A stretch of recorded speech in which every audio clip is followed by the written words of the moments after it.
Hello class 12th। अभी तक हमने 6 चैप्टर्स पढ़ लिए और उनका रिवीजन भी करवा दिया है मैंने। अब हम पढ़ेंगे चैप्टर नंबर 7 डायरेक्टिंग। डायरेक्टिंग मतलब क्या होता है? एक सिंपल वर्ड्स में अगर कहा जाए, डायरेक्टिंग का मतलब होता है किसी को गाइड करना कि आपको अपना काम कैसे करना चाहिए। जैसे आप रोड पे चलते हो तो वहाँ पे डायरेक्शन के साइंस बने होते हैं कि आपको लेफ़्ट मुड़ना है कि राइट मुड़ना है, कि अगर आपको एक पर्टिकुलर जगह पे जाना है तो उसके लिए कौन सा रास्ता लेना है। ठीक है। अगर आपका कोई डेली वर्क है, डेली वर्क आप कर रहे हो, आपको टीचर्स, आप स्कूल का एग्ज़ाम्पल ले लो, आप पढ़ रहे हो, आपको गाइड कौन कर रहा है, आपको रास्ता कौन दिखा रहा है? टीचर्स दिखा रहे हैं। ठीक है। तो यानी उसी को जो आपको गाइडिंग दी जाती है, जो आपको इंस्ट्रक्शंस दिए जाते हैं, वो क्या होता है? सिंपल वर्ड्स में डायरेक्शन कहलाता है। अब हम मैनेजमेंट की फॉर्म में देखें तो डायरेक्शन क्या है? It refers to the process of instructing, guiding, counselling, motivating and leading people in the organisation to achieve its objective. यानी कि ये एक तरीके का प्रोसेस है जो एम्प्लॉयज़, जो पीपल ऑर्गेनाइजेशन में काम कर रहे हैं, उनको इंस्ट्रक्शन देने का कि आपको काम कैसे करना है, उनको गाइड करने का, गाइडेंस लाइन प्रोवाइड करने का, गाइड करने का, काउंसलिंग करने का उनकी। ठीक है। उनकी काउंसलिंग करना, उनको मोटिवेट करना अपने वर्क को करने के लिए, अपने वर्क को एफिशिएंटली, इफ़ेक्टिवली करने के लिए, और उनको लीड करना, यानी जो लीडरशिप होती है, जो उनके ऊपर सुपीरियर है, वो किस तरीके से उनको लीड कर रहे हैं, वो क्या होता है, उन पीपल्स को ये सारी चीज़ें एक प्रोसेस में करना ताकि वो ऑर्गेनाइजेशन के ऑब्जेक्टिव्स को अचीव कर सके, वो क्या कहलाता है? डायरेक्टिंग। अब हम देखेंगे इसके कैरेक्टरिस्टिक्स। पहला कैरेक्टरिस्टिक होता है इट इनिशिएट्स एक्शन। ये क्या होता है? एक मैनेजरियल डायरेक्शन क्या होता है? एक मैनेजरियल फंक्शन होता है।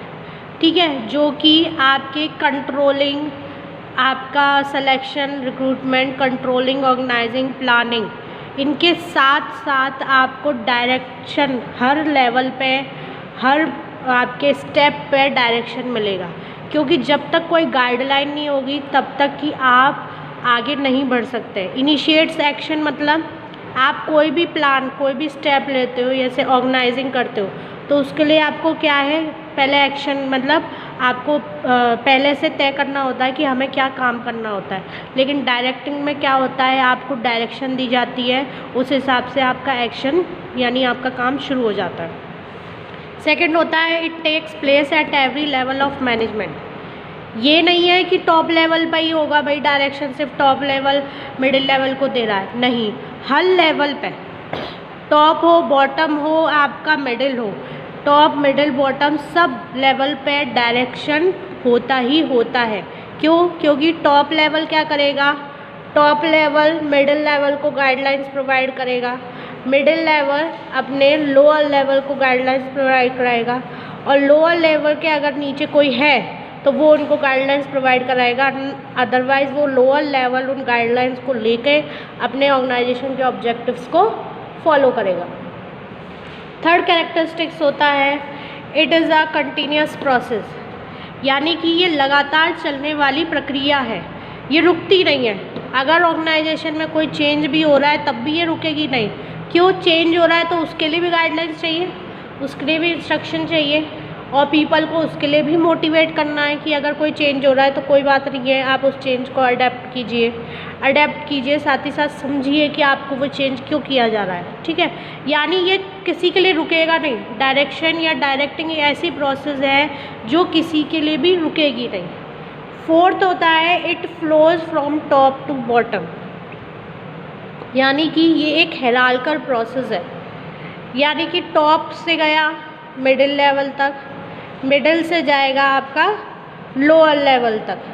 यानी कि एक हेराल्कल प्रोसेस है, step by step, one by one ये प्रोसेस नीचे नीचे उतरता जाएगा। जैसे आप one by one, step by step सीढ़ियाँ उतरते हो, उसी तरह से ये किस तरह से फ्लो करता है, step by step, one by one, one level to second level to third level. ठीक है। यानी कि it flows from top to bottom. ये इसके characteristics and meaning of the directing. ठीक है। इम्पॉर्टेंस हम कल पढ़ेंगे। Thank you.